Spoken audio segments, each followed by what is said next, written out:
Hello, this is a Xorus patchinko 125. It's 12.5 centimeters long and it weighs 17.5 grams, and it is a topwater lure aimed at European bass, as in bass that live in the sea, which we have in Europe.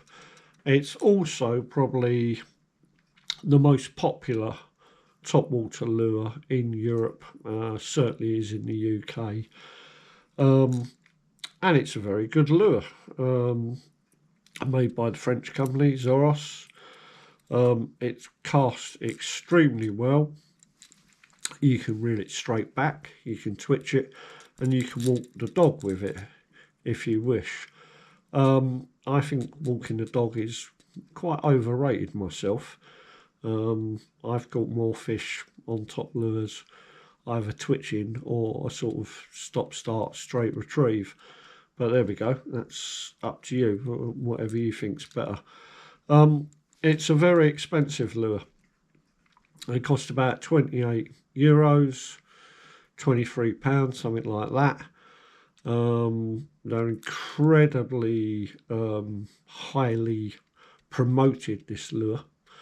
Everyone with a blog about bass fishing goes on about them, and you have to remember that a lot of them people will be either paid to say that or will receive like free lures to say it. So beware of that.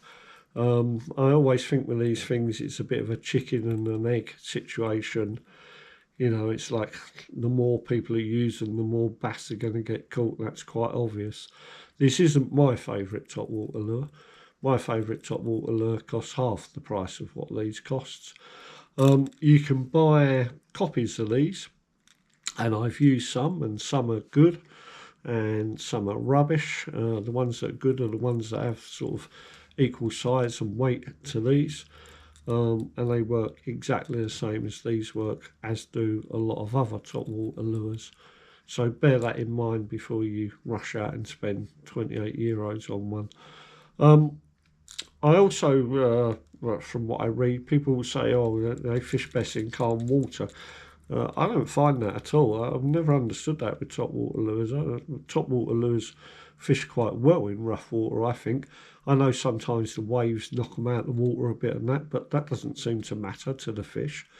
So, you can experiment when you use them. They're good lures, they really are. They really, really work well. But as I say, they're not my favourite topwater lure, but they're a good enough lure. I just think they're a bit expensive for what they are, really. I mean, they're a lump of plastic, with a couple of hooks.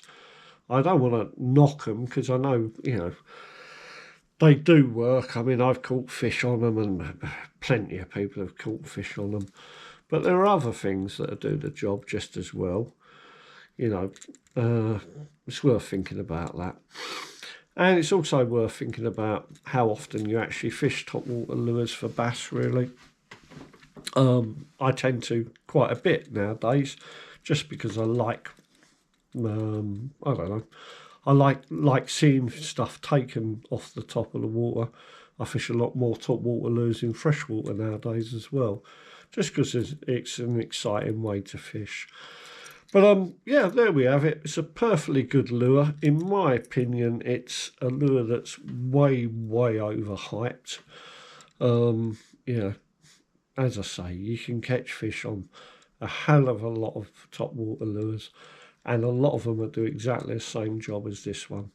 The first bass I ever see caught on a topwater lure was about 40 years ago, and it was a guy fishing in an estuary in Devon, and he had made his own. And believe me, back then, topwater lures for fishing for bass, even lure fishing for bass, was quite rare, but topwater lure fishing for bass, no one was doing it. And he had whittled his own topwater lures, and I actually saw him catch a bass on one, and I was like, wow, amazed. But as I say, he'd made it himself, and he made it out of an old bit of wood. It looked quite rough. He'd painted it quite roughly, and he caught fish on it. The main thing with fishing is, especially bass fishing in the sea, is find your fish. If you find your fish, they take more or less anything if they're hungry enough. But there we have it. Good enough lure. Patchinko 125. In my opinion, way overpriced, but a good lure nonetheless.